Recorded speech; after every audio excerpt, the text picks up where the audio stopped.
So here we go. We are going to explain the causes of the Great Depression, the effects of the Great Depression, and then also get into the New Deal. I'm going to do as much as I can here in this time that I've got. So first of all, hopefully you guys are really gathering that the causes of the Great Depression were not simply just appearing for the first time on Black Tuesday. That this is something that had been somewhat of a long time coming. We had, remember Andrew Mellon, the Secretary of the Treasury for all three Republican presidents in the 1920s, and he had been really focusing on supply-side economics as well as nice high protective tariffs, which definitely helped business. Things were booming pretty well there in the 20s for a while, but we also see that what people were doing were kind of over-speculating. We had stockbrokers speculating in the stock market, buying stocks on margin, just with a small percentage down. We also know that people in general were using credit quite a bit and living beyond their means. They wanted all these new inventions. They wanted all these new things. You know, there was this culture of consumption that people wanted.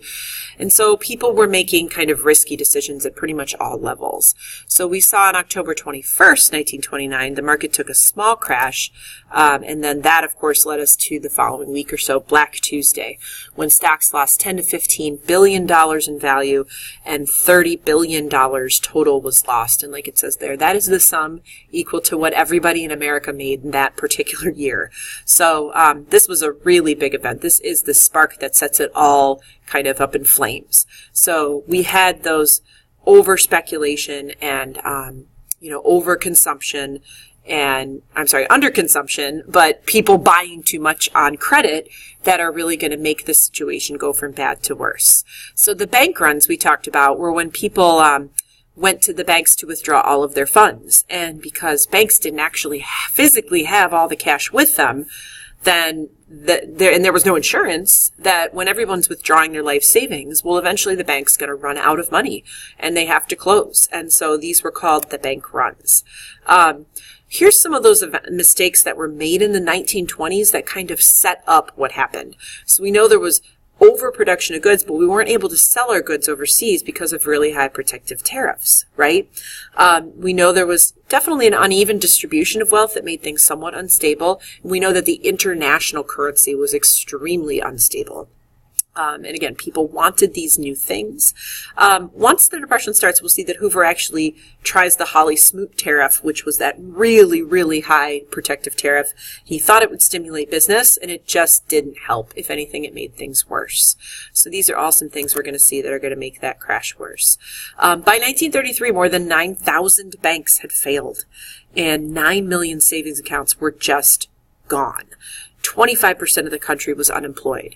So the situation was really dire, and people just didn't see much out of President Hoover, and they were really growing frustrated with him. What became just kind of commonplace was bread lines, soup kitchens, and, this became the reality for people. Once you don't have money in the bank, you've lost all of that. Well, now you can't pay your bills, you can't pay for your house. So we talked about how homes were foreclosed, and now we get the Hoovervilles, right? The shanty towns where people were living together and, kind of just complete and utter poverty, subject to the elements, and this is the situation of what life was like. So here's just a few more images showing you life during the Depression. A lot of people tried to ride the rails and find work in other places, especially young single men, or maybe the fathers, would leave and try to find work elsewhere, but often they encountered things like this.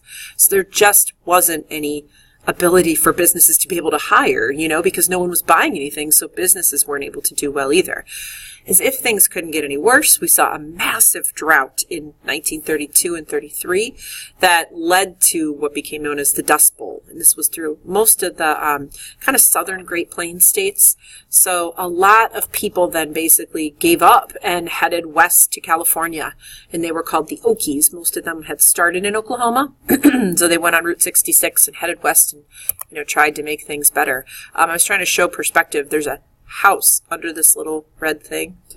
So this is what the dust storms look like. And we saw a video clip in class that said that dust was as far away as New York City, that this dust was making it there. So we're not talking just a little bit of dust blowing, that's an annoyance. We're talking about making it black as night. That's how much dust there was. And of course, you can't plant anything either when there's no water in the soil. So people did what they could to escape, and they really turned to comedy. They turned to Hollywood. And so we see Walt Disney grow in popularity. Shirley Temple, we talked about her. She was kind of just so cute, and everybody could kind of forget about their troubles. Groucho Marx, one of the great comedians of the era. And then we also had Jack Benny, George Burns and Gracie Allen right here, who were actually married, and they were kind of a comedic couple. And we definitely saw the radio with soap operas, with the Lone Ranger. It was a relatively cheap form of entertainment that people could turn to try to lift their spirits. As far as literature is concerned, we definitely saw literature reflecting what was going on, and John Steinbeck's Grapes of Wrath is a great example of this. So it portrays an Okie family fleeing the Dust Bowl, and he actually traveled with several families of Okies and interviewed a lot along Route 66 just about what it was like. And so he kind of based his novel off of his experiences there. So what did Hoover do? Okay, it's important to note that Hoover didn't do nothing. I mean, he really did try to help, but he was, we said in class, using kind of older methods here to help a new crisis. So any other time, any other recession or panic that we've seen come before, like Panic of 1837 or, 1882, 93, that these situations that he tried probably would have worked, but this was a unique situation. So people felt like he was just saying empty promises. He did meet with business leaders and encourage them to stop slashing wages, and they wanted to, they agreed, but he didn't provide any federal aid to stop that from happening. So eventually, after a few more weeks or months of businesses not selling a darn thing, they get to the point where if they don't lay off workers or slash wages, they have to completely shut their doors. He did try to increase public works, but he didn't often fund them quite enough. So it just wasn't enough is what we see. But again, it's not that he didn't do nothing. He is doing things here. Like the RFC is a great example. The RFC, he pretty much provided federal money here to make loans to banks, railroad owners, agricultural conglomerates to try to stabilize those at the top.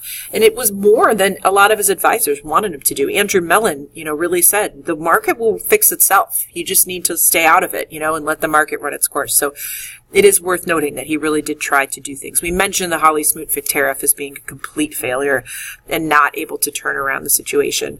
But really what we see here is he just doesn't want to use the federal government for relief. He wants to rely on private charities and, again, kind of going more to that supply side where he wanted to stabilize the top, and hopefully that would stabilize the rest. And any other time it might have worked, but we're just dealing with a situation here that was very unique that we had never seen before.